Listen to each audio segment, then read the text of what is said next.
When the thriller novel The Housemaid by Frida McFadden was released in 2022, it was an enormous success. Particular praise was directed at the story and its shocking twist. I myself spent almost a whole day reading this book from start to finish because I could not put it down. With all the success under its belt, it was only a matter of time before it would finally be adapted into a feature film. What I was most interested in was how it would handle the story's big twist. Drawing from various patterns in media and storytelling, I believe the effectiveness of the book's major reveal came down to three major things.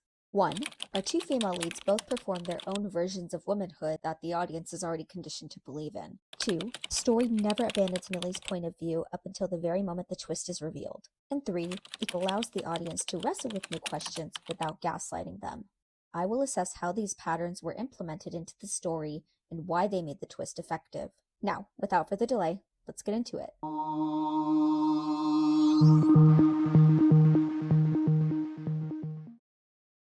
Picture this. It's been over a month since you got fired from your job. Unable to pay rent and eventually evicted, you've spent weeks living out of your car, applying to any and every job you can.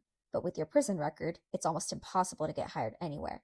When suddenly, you get a phone call. And it happens to be that lady who interviewed you last week for a role as a live-in maid, Nina Winchester. Taken completely by surprise, believing you would never hear from her again, you answer the phone and she offers you the job, and a gorgeous house to live in working for a beautiful family.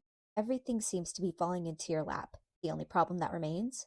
Don't mess it up or risk going back to prison.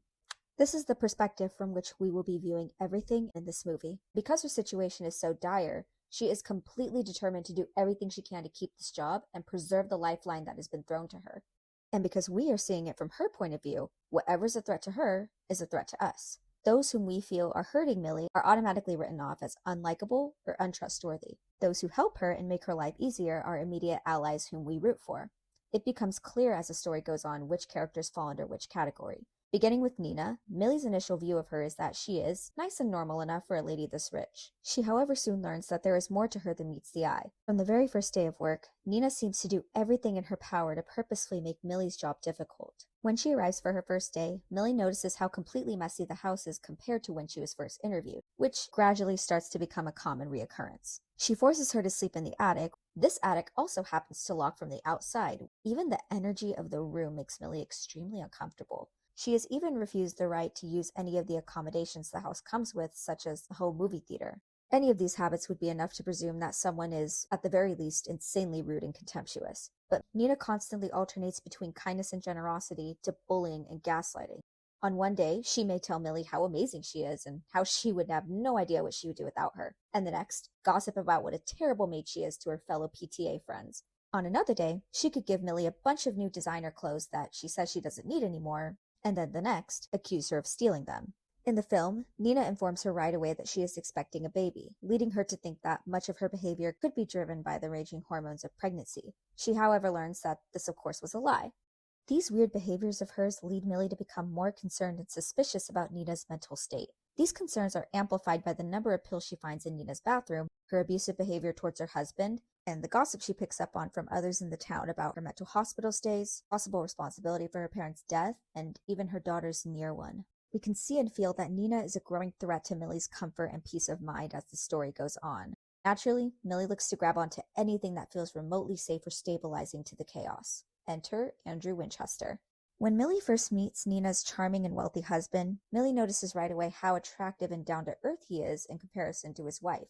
As Millie continues working with the Winchesters, it becomes clear to her that Andrew is the only one she feels she can trust. When Nina creates a mess in a fit of rage, Andrew helps Millie clean it up. When Millie needs a couple of hours off, Andrew insists on letting her have it. At every turn, Andrew seems to be either charming, kind, helpful, or understanding in an environment where Millie constantly feels stressed, worried, and confused. In addition, Andrew himself, from Millie's point of view, seems completely miserable in his marriage. Nina seems to constantly monitor and scrutinize his interactions with her, has a long history of mental illness that Andrew has had to walk through with her, cannot give him the children that he wants, and completely takes him and his kindness for granted. It is not only Millie and her peace of mind that we root for at this point, but Andrew's as well. And when they finally do have the space and time to get to know each other, without her presence looming over them, they fall in love, and pretty quickly at that. And when the time comes that Andrew realizes he's had enough of her abuse, and Nina leaves the house, our beautiful heroine and her Prince Charming are left to live their happily ever after. The threat has been eliminated. They're both safe. Or maybe just one of them is. After accidentally breaking his china, Millie finds that Andrew has locked her in the attic, intending to punish her for her quote-unquote misdeed before letting her out. It turns out that the one person Millie thought she could trust, the one person we thought we could trust, was the major threat this whole time. Seeing everything unfold through her perspective allowed us to feel the betrayal that she did, and ask the same questions. How did we not see this coming? Was it too good to be true? Was Nina in on this, or was everything we came to understand about her a lie? The Karen. She's a woman we've become all too familiar with and definitely encountered at some point in our lives. She's entitled, high-strung, narcissistic, and is completely oblivious to the problems and needs of those around her. We soon learn that Nina is intentionally playing into this trope, and by doing so, frames herself to the audience and Millie as both untrustworthy and unlikable. This was important to ensure the success of her own plan to escape from Andrew's abuse. And the truth is, Nina did not have to do a whole lot to convince them of her instability and unlikability. In her relationship with Andrew, he had set a precedent to the public that Nina was crazy and not to be trusted. When he had locked her in the attic for days and finally let her out, she was so out of it that she did not realize that the bathwater had somehow been turned on while Cece was still in it. Meanwhile, Andrew was calling the police, saying that he believed that Nina was attempting to hurt her daughter and then herself. This resulted in a months-long stay at a mental institution that led the public and even Nina herself temporarily to believe that she had just lost her mind. Her uptightness and control of the household came across to everyone as power-hungry and seeking control, though in reality, this was a means for her to have a dense control over an unstable and chaotic environment for her own safety and her daughter's. So, by the time Millie came along, Nina had the tools she needed and the narrative set in stone to convince her that she was a horrible person, not worthy of being loyal to nor respecting. A Karen who drove her poor, naive, unsuspecting maid right into the arms of her charming and abusive husband, and in turn, give him the replacement necessary for her to get away, because she knew he could not resist sweeping up a younger, more fertile damsel in distress, the way he swept her up once. Seeing Nina do this and succeeding makes a lot of sense in retrospect due to our own tendencies to make assumptions about and dismiss women who behave this way without context. But of course, any unlikable female will almost always have a counterpart to which she can be compared. Someone we want to like and root for. Someone like Millie Calloway. Millie is an underdog.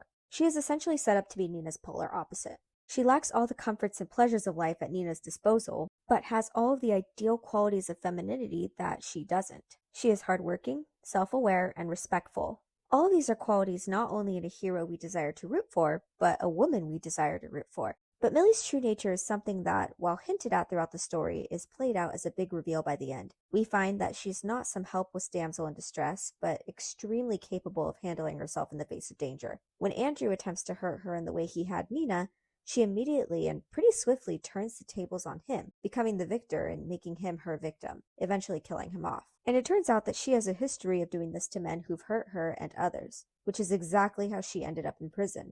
Tactically, McFadden held out the reveal of what exactly Millie had gone to prison for by creating an air of mystery surrounding her past, and giving enough details where we can sympathize with her for her predicament, but not necessarily hate her for what she did to put herself there. I was shocked by the reveal, and yet it never once felt as though I, as a reader, was being talked down to, but that doesn't mean that the story doesn't leave us without questions to wrestle with, namely how readily we accept certain narratives and ignore others. Nina as the Karen, Millie as the damsel in distress, and Andrew as the knight in shining armor all come with certain habits, behaviors that already carry moral meaning without context. But the question is, why do we accept that so quickly? When Millie heard things about her from the PTA moms, why did we believe them? They are all just as annoying, self-centered, and entitled as Nina is. So why should we trust them more than her? Because we need confirmation of what needs to be true, not the actual truth. The reality is that women have and always will be in competition with each other. When we've been conditioned to believe that our greatest value is being a wife and a mother, we view men as currency for climbing the social hierarchy, and there's not enough to go around. With that said, we are prepared to write off this woman, not only because she is a horrible person, but also gets in the way of our heroine securing her currency. And because we depend on that currency, we need it to be worth something, to be perfect. And that's what makes Andrew so dangerous. As a society, we've come to develop a trust in men. They are the providers. They are the protectors. For years, and to this day in most countries, they were the ones who went off to war to make sure that we were safe at home. They went off to their jobs to make sure their families had the resources they needed to survive. In Ephesians 5, husbands are commanded to love their wives as Christ loved the church, and give themselves up for them, that they might sanctify them. And this is a beautiful concept, and it's definitely what we want to be true. This is the type of man that Andrew appears to be at first. He is kind, clean-cut, wealthy, and calm. We are assured quickly that we can believe in and root for him, which we do gladly because it's exactly what we need from him. Though the reality is, even the kindest, wealthiest, most handsome man on earth is not perfect. In discussing his love for characters who are trying to find their place in the world, director Paul Feig also expresses concern for the current state of the world in which many people accept things at face value, and expresses an urgent need for us to dig deeper these days for truth. The thrillers, I'm really drawn to facades and what people present as versus who they are, because I think right now we're in such the age of the con man. I never want to be a cynical person who doesn't believe anybody's on the level, but at the same time, you do have to dig deeper these days, because especially with social media and everybody's trying to present this other side of themselves that may or may not be true. Now, none of this is to say that there are not cases of women who act irrational and mistreat men, and I'm definitely not one to throw around blame the patriarchy as an answer to everything. When there is wrongdoing by anyone, they should be held accountable. I mean, just look at the cases with Amber Heard and Blake Lively. Two women who took advantage of a system and a world that readily accepts women as victims and men as perpetrators. And when these things happen, justice needs to be served. In the case of this story, it's pretty clear that what Nina did to Millie is wrong, both while acting out the plan and in its concoction. In the same way, what Millie did, stealing Andrew and both of them committing adultery, is also wrong. But neither of them are meant to be redeemable. The goal is not to make the unlikable likable. The goal is to make the unlikable human. Nina was seen as a horrible person to the point where she's almost non-human to us. The reveal is a reminder to us that women don't have to be each other's enemy, that being intelligent and calculating does not automatically make a woman evil, and being uneducated and poor does not automatically make her a helpless victim in need of saving.